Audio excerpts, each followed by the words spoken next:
హ్మ్. చంద్రబాబు నాయుడు గారి స్ట్రెంగ్త్ ఏమిటి? వచ్చే ఎన్నికల్లో ఆయన కంటెస్ట్ చేస్తారా లేదా? అప్పటికి ఆయన ఏజ్ చాలా పెద్దదయిపోతుంది.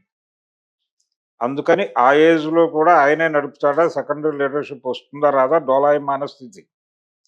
ఆ గ్యాప్‌లో ఆయన జనసేనని ఎమర్జ్ చేసి, ఆ జనసేనకి చిరంజీవి అనేటువంటి ఒక చార్జ్‌ని, అలాగే బీజేపీ అనేటువంటి ఇంకొక చార్జ్‌ని తగిలించి, దాని ద్వారా ఆంధ్ర రాష్ట్రాన్ని పూర్తిగా తన కంట్రోల్‌లోకి తీసుకోవాలనే ప్లాన్ ఏదో మోడీ గారి బ్రెయిన్‌లో మెరిసింది ఆ క్షణం.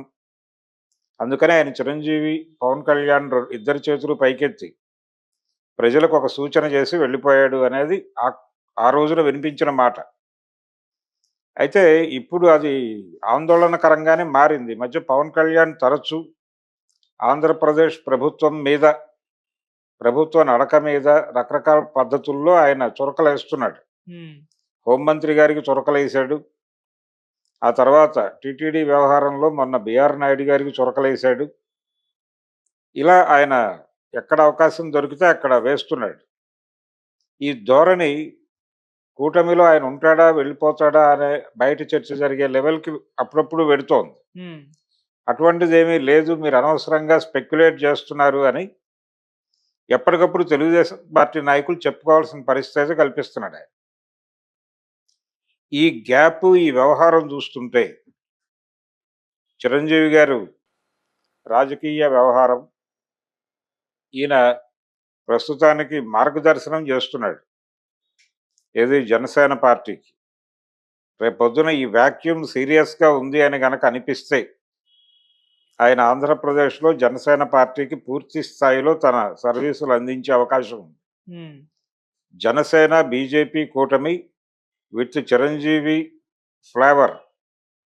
దీంతో వాళ్ళు తెలుగుదేశం పార్టీని పూర్తిగా పక్కకి జరిపి, తెలుగుదేశం ఏ ప్లేస్ అయితే ఉందో ఇప్పుడు, ఆ ప్లేస్‌ని తాము కబ్జా చేసి తెలుగుదేశం పార్టీని పూర్తి స్థాయిలో పక్కకి గెంటేసే వ్యూహం కనిపిస్తోంది. అంటే జగన్మోహన్ రెడ్డిని ఎలాగూ కంట్రోల్‌లోకి తీసుకున్నారట. కాంగ్రెస్ పార్టీ లేచే పరిస్థితి లేదు. కాంగ్రెస్ పార్టీ మొన్న ఎన్నికల్లో కూడా ఏమీ పెర్ఫార్మ్ చేయలేకపోయింది. పెర్ఫార్మ్ చేయకపోగా వాళ్ళకి ఇంతకు ముందు పడిన ఓట్ బ్యాంక్ కూడా తగ్గింది. ఇంతకు ముందు పడిన పర్సెంటేజ్ ఆఫ్ ఓట్లు కూడా తగ్గినాయి. హ్మ్.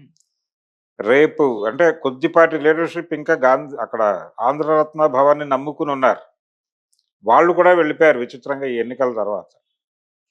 అదొక విచిత్రమైన పరిస్థితి. సో, కాంగ్రెస్ పార్టీ లేదక్కడ. ఓకే. ఉన్న పార్టీలు 3. ఏది కూటమిలో ఉన్న 3 పార్టీలు బయటున్నటువంటి వైసీపీ. హ్మ్. వైసీపీతో భారతీయ జనతా పార్టీకి ఒక లింక్ ఉంది. ఒక అండర్ గ్రౌండ్ సంబంధాలున్నాయి వాళ్ళ మధ్య. కాబట్టి ఇన్ టోటల్ తన కంట్రోల్‌లోకి వచ్చేస్తుంది స్ట్రెయిట్.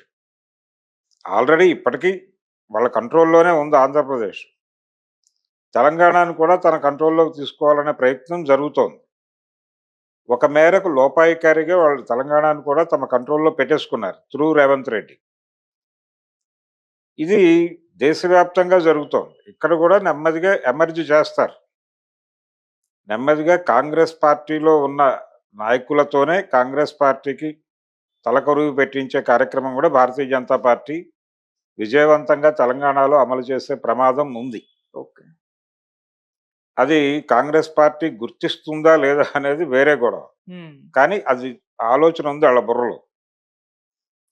సో, ఇవన్నీ భారతీయ జనతా పార్టీ వ్యూహంలో ఆయన ఎమర్జ్ అయిపోయాడు చిరంజీవి. ఆయన్ని అక్కడ వాడతారు, ఇక్కడ వాడతారు. హ్మ్. తెలంగాణలో కూడా ఆయన్ని వాడతారు. అందుకనే కిషన్ రెడ్డి రెగ్యులర్‌గా చిరంజీవితో టచ్‌లో ఉంటున్నాడు. ఈ టచ్‌లో ఉండటం వెనకాల బీజేపీ కేంద్ర నాయకత్వం వ్యూహం ఉంది. ఓకే. చిరంజీవికి కర్ణాటకలో కూడా ఇమేజ్ ఉంది. కర్ణాటకలో ఇమేజ్ ఉంది. కొద్దో గొప్పో తను తమిళనాడులో కూడా పెర్ఫార్మ్ చేయగలడు. హ్మ్. ఆ మేరకు అతన్ని 4 రాష్ట్రాల్లో వాడుకోవచ్చు. ఈ 4 రాష్ట్రాల్లో ఎలా వాడుకుంటాం అనేది వాళ్ళు వీలు వెంబడి ప్రసారం చేస్తారు. నేరుగా చిరంజీవిని వాడాలా? చిరంజీవిని వెనకబెట్టి పవన్ కళ్యాణ్‌ని ముందు పెట్టి డ్రామా నడపాలా? ఇది వాళ్ళు ఆయా సందర్భానుసారంగా నిర్ణయాలు తీసుకొని నడిపిస్తారు. హ్మ్. అందుకని కాంగ్రెస్ పార్టీని వచ్చే ఎన్నికల్లో కూడా పూర్తి స్థాయిలో పక్కకి నెట్టేసి ఫోర్త్ టర్మ్ భారతీయ జనతా పార్టీని కేంద్రంలో అధికారంలోకి తీసుకురావడానికి వాళ్ళు రకరకాల ప్రాంతాల్లో మోహరిస్తున్నటువంటి శక్తుల్లో చిరంజీవి కూడా ఒకడు. ఓకే. అందుకని చిరంజీవికి ఆ ప్రామినెన్స్ ఇస్తూ వెళుతున్నారు. హ్మ్. చిరంజీవి కూడా యాక్సెప్ట్ చేశాడు అది ఆల్మోస్ట్ ఆయన. వాళ్ళతో ట్రావెల్ అవుతున్నాడు ఇప్పుడు కాదు. 2017 నుంచి ఈ ప్రయాణం కొనసాగుతోంది. నడుస్తుంది. ఆయనకి ప్రయోజనంగానే ఉందది.